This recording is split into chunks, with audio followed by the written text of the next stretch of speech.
Hello and good morning friends. तो आपका बहुत बहुत स्वागत है मेरे न्यू चैनल में, जिस चैनल का नाम है ल्यूमिनस पाथ। हाँ जी, ल्यूमिनस पाथ का मतलब है एक ऐसा रास्ता जो बिल्कुल अंधकार को ख़त्म करता है, जो अंधेरे से हमें उजाले की तरफ ले चलेगा।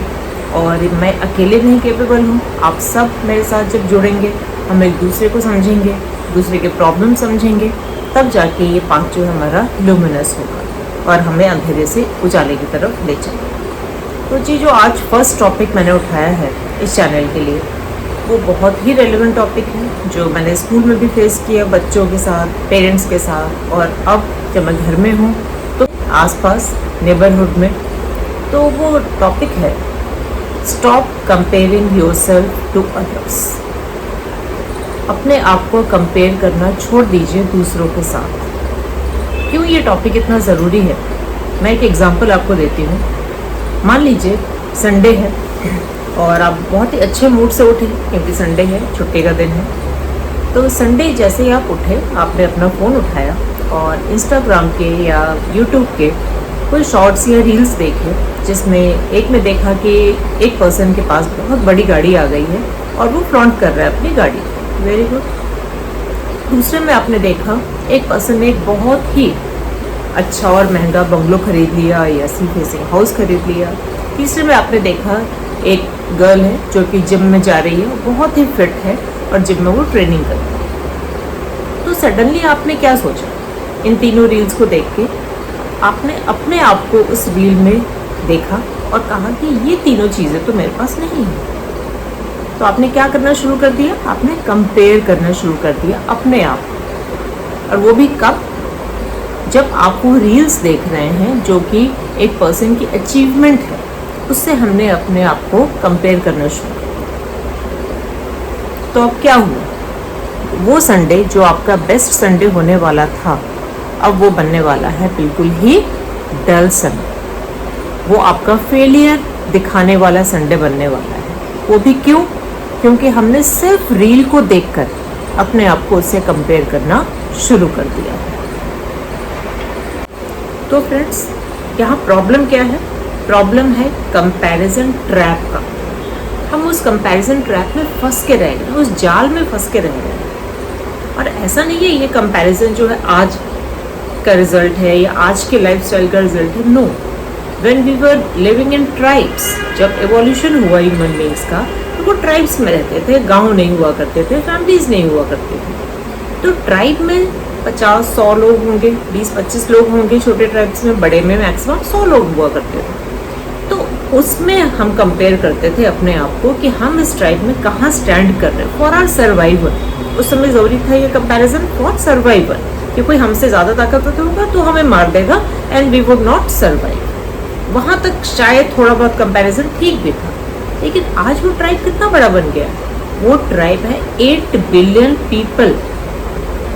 इतने लोगों का ट्राइब है जो वर्ल्ड के डिफरेंट कंट्रीज में, लोकेशंस में दे आर लिविंग। तो is it advisable to compare ourselves to those 8 billion people? तो इसमें की पॉइंट्स क्या है? जो प्रॉब्लम है वो है क्या? सबसे पहले तो जो प्रॉब्लम है वो है हम किस चीज़ से किसको कंपेयर कर रहे हैं, राइट? जैसे कि सेंगे we can not compare an apple to a ball. एक एप्पल को आप बॉल से नहीं कंपेयर कर सकते, या एप्पल को किसी और चीज़ से कंपेयर नहीं कर सकते। एप्पल टू एप्पल कंपैरिजन होना चाहिए, राइट? तो हम क्या कर रहे हैं, हम एक पॉलिश्ड रील या यूट्यूब शॉर्ट को देखकर अपने आप के मेसी डे को कंपेयर करते हैं। That is not fine. आप भी एक अपने बेस्ट डे को कंपेयर करिए उनके बेस्ट डे से, और वो भी comparison is not worth while. वो है ही नहीं, कंपेयर करने के लिए वो चीज़ ही नहीं है, राइट? तो फर्स्ट तो हो गया कि हमारी बेस लाइन ही गलत। फिर हम क्या करते हैं कि एक कंपैरिजन खत्म हुआ, अच्छा उसकी गाड़ी देखी, चलो वहाँ तक कंपैरिजन ना करके हम क्या करते हैं, दूसरे रील पे पहुँच गए। घर से भी हम कंपेयर करने लग गए, फिर हम अपने फिटनेस से भी कंपेयर करने लग गए। तो इससे क्या हो रहा है? Nothing is happening to those persons who have made those reels. हमारी एनर्जी वेस्ट हो रही है, वो एनर्जी जो आज हम छुट्टी के दिन अपनी फैमिली में लगाते या किसी नए काम को करने में लगाते या किसी हॉबी को करने में लगाते, वो हमने वेस्ट कर दिया, राइट। तो और ये नहीं कि इंस्टाग्राम रील से ही हम कंपेयर कर रहे हैं, हम आसपास के अपने लोगों से भी कंपेयर करने लग जाते हैं। तो I don't think this is worthwhile. तो फ्रेंड्स, ये थी हमारी प्रॉब्लम कि हम अपने आप को कंपेयर कर रहे हैं। अब प्रॉब्लम तो समझ में आ गई, तो इसका सॉल्यूशन क्या है? तो मेरे हिसाब से सॉल्यूशन है अपने माइंडसेट को चेंज करना। और वो माइंडसेट कैसे हम चेंज करें? हमें 3 चीज़ों पे फोकस करना पड़ेगा माइंडसेट को चेंज करने के लिए। सबसे पहला कि जो हम कंपेयर कर रहे हैं, क्या वो कंपैरिजन ठीक है? मान लीजिए मैं अपना एग्जांपल लेती हूँ कि मैंने जॉब छोड़ी, now I want freedom, right, कि मैं कैसे काम करूँ, क्या काम करूँ, मुझे जॉब वाले उस सर्कल में अब नहीं जाना, मैं फ्री होके काम ज़रूर करूँगी। कौन सा काम करूँगी, क्या काम करूँगी, that will be totally on me. तो अब मैं अपनी फ्रीडम को मान लीजिए किसी कॉरपोरेट वर्ल्ड के एक टॉप सीईओ के साथ कंपेयर करूँ कि वो तो 1 महीने के 5 लाख रुपीस कमा रहे हैं, then what am I doing? मेरा तो जो सैलरी था वो भी नहीं है। तो इज इट फाइन? क्या ये ठीक है कंपैरिजन कि मैंने अपने फ्रीडम को उनके सक्सेस से कंपेयर किया? तो दैट इज नॉट फाइन। ये फाइन ही नहीं है, ये कंपैरिजन ही नहीं है, क्योंकि ये फ्रीडम तो मैंने खुद चूज की है, ठीक। अब दूसरी बात है, हम क्या कंपेयर कर रहे हैं? किसी के आउटपुट को, right. Car is an output, और उसके पीछे क्या है? उस कार को लेने के लिए उस पर्सन की मेहनत भी तो है। तो क्या हमने अपनी मेहनत को कंपेयर किया किसी और की मेहनत से? नहीं।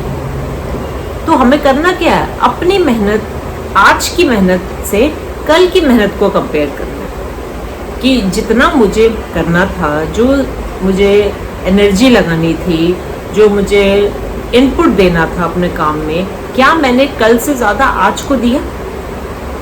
वो कंपैरिजन इज ओके, क्योंकि आप अपनी मेहनत से ही अपनी मेहनत को कंपेयर कर रहे हैं फेजेस में, स्टेजेस में, कि क्या जो मैंने 5 साल पहले मेहनत की, आज भी मैं वैसे ही मेहनत या उससे ज़्यादा मेहनत कर रही हूँ या नहीं, ठीक।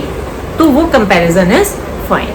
अब थर्ड जो मुझे पॉइंट लगता है कि हमें अपना माइंडसेट कैसे चेंज करना पड़ेगा? हमें माइंडसेट इससे चेंज करना पड़ेगा कि हमने अपने नेबर में देखा किसी की बड़ी गाड़ी और हम उसमें बहुत खुश हो रहे हैं, उसको कहते हैं comparison,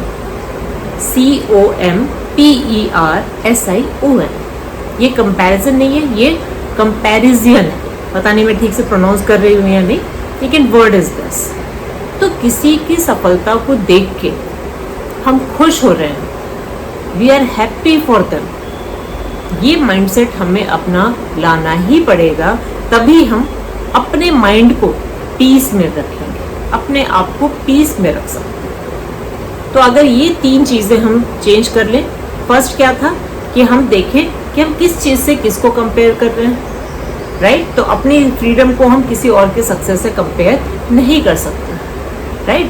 we have chosen this path, we have chosen freedom over ultra successful life, then we should be fine with it. Second, अपने इनपुट से अपने ही इनपुट को कंपेयर करना, कि हमने कितना इनपुट डाला तभी तो उसका आउटपुट आएगा। हमने देख के हम सल मोड में चले गए, सल करने लग गए और हमने आउटपुट पे ध्यान नहीं दिया, तो उसका कोई फायदा नहीं है। और तीसरी, दूसरों के सक्सेस से, दूसरों की सफलता से खुश होना, that is the only way out, right friends. तो माइंडसेट चेंज करना is the only way out. लेकिन बहुत सारे यहाँ लोग होंगे, यंगस्टर्स होंगे जो सुन रहे होंगे, वो कहेंगे माइंडसेट चेंज करना is not a days work, एक दिन का काम तो ये है नहीं, तो फिर हम करेंगे। तो कुछ और प्रैक्टिकल टिप्स भी हैं जो मुझे लगता है कि अगर हम ये करें तो शायद थोड़ा सा हम उस मोड से बाहर निकलेंगे। फर्स्ट, अगर आप फ़ोन पे रहते हैं ज़्यादा या यंगस्टर हैं और डिजिटल वर्ल्ड से बहुत ज़्यादा जुड़े हुए हैं, तो जो भी क्रिएटर से आपको ऐसा लगता है कि उस क्रिएटर के पास, उस कंटेंट क्रिएटर को बहुत ज़्यादा है और मेरे पास बिल्कुल नहीं है, तो भले ही आपको वो कितना भी पसंद हो, आप थोड़े दिनों के लिए उसको ज़रूर म्यूट कर दें, तो उनकी जो नोटिफिकेशन है वो आएंगी नहीं, उनकी वीडियोस आप देखोगे नहीं, तो थोड़ा सा माइंड में आपके पीस रहेगा। ठीक, फिर टू डू लिस्ट हम बनाते हैं हमेशा कि हमें क्या क्या करना है, और उससे हम स्ट्रेस हो जाते हैं, ओहो एक दिन में इतना काम करना है। उसके बदले हम कुछ दिन के लिए द डन लिस्ट बनाए, राइट? रात में बैठ के हम द डन लिस्ट बनाए कि हमने आज दिन में क्या क्या काम किए, बजाय इसके कि क्या क्या करना है। तो जो मान लीजिए मैं 10 काम सोचे तो उसमें से हमने 6 कर लिए, तो हम 10 ना लिखें, सिर्फ वो 6 काम लिखें जो हमने किए हैं। उससे थोड़ा सा हम बूस्ट होंगे, हमें कुछ मोटिवेशन मिलेगा कि yes we have done this. This is the second thing. And third जो मुझे लगता है कि हम उठते ही सबसे पहले क्या करते हैं, we don't drink water, we don't go to washroom, we take our phone in our hands. This is usually we do, मैं भी करती हूँ। तो अगर मुझे फ़ोन उठाने से और किसी का वीडियो देखने से, किसी का कंटेंट देखने से पूरा दिन मेरा खराब होता है, then please do not do that, जिसको हम कह सकते हैं डिजिटल डिटॉक्स। पहले घंटे, अपने मॉर्निंग के पहले घंटे आप फ़ोन को ना छुएं। कितना भी हमें अंदर से खुश हो रहा हो कि नहीं हमें देना है, फ़ोन देखना है, ना करें। कोशिश करिए, 1 घंटा तो एक दिन में फर्स्ट डे में नहीं होगा, पहले दिन 5 मिनट, दूसरे दिन 10 मिनट, और धीरे धीरे करके it will come to 1 hour. तो यही कुछ टिप्स हैं, ट्रिक्स हैं, जिससे हम अपने आप को कंपेयर करना छोड़ सकते हैं और अपने आप को पीस में रख सकते हैं। We are good enough where we are, जहाँ हम हैं, जो चीज़ हमारे पास है उसके लिए भगवान का शुक्रिया करें और अपने आप को पीस में रखें और अपनी फैमिली को। खुद भी ये प्रैक्टिस करें और दूसरों को भी कहें प्रैक्टिस करेंगे। तो अगर आपको अच्छी लगी ये वीडियो, अगर आपको लगता है ये टॉपिक इतना रेलिवेंट था जो मैंने लिया, तो प्लीज़ मुझे कमेंट करके बताएं, और नेक्स्ट टॉपिक के लिए सजेशन भी दे सकते हैं कि क्या हम टॉपिक लें, और इस पे और डिस्कशन करना चाहते हैं तो हम लाइव भी आ सकते हैं और डिस्कशन भी कर सकते हैं। Till then, take care of yourself and stop comparing yourself to others. Bye bye friends.